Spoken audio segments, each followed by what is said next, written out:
بسم الله الرحمن الرحيم، والصلاة والسلام على أشرف المرسلين سيدنا محمد النبي الأمين إلى يوم الدين. إخواننا الأعزاء، النهاردة معانا عملة من العملات اللي كانت شحيحة جدا.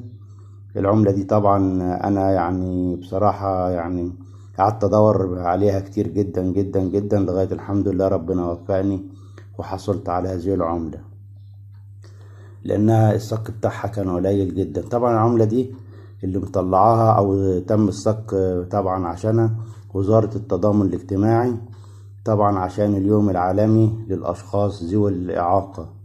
اليوم العالمي للأشخاص ذوي الإعاقة زي ما حضراتكم شايفين اهوت. نحاول نجيب لكم الكلام مظبوط شوية اهو. طبعا العملة دي مرسوم عليها عجلة وواحد قاعد على العجلة، ومرسوم عليها بعض الحاجات التانية برضو عشان وزارة التضامن الاجتماعي طبعا العملة دي يا جماعة الصك بتاعها كان سنة 22.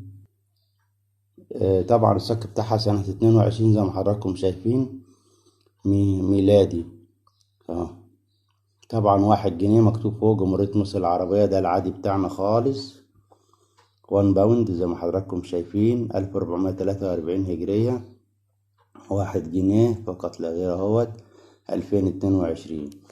طبعا العملة دي تم الحصول عليها من فترة قليلة، من يومين 3. وطبعا انا كنت بدور عليها لان هي دي العملة الوحيدة اللي معايا حاليا بالنسبة لليوم العالمي للاشخاص ذوي الاعاقة. طبعا دي زي ما قلنا وزارة التضامن الاجتماعي العملة دي طالعة على اسمها. وطبعا ما تنسوناش باللايك الجميل بتاع حضراتكم، فضلا وليس امرا الاشتراك بالقناة وكتر خيركم، وتفعيل زر الجرس بالكل عشان يصلكم كل جديد. والسلام عليكم ورحمة الله وبركاته.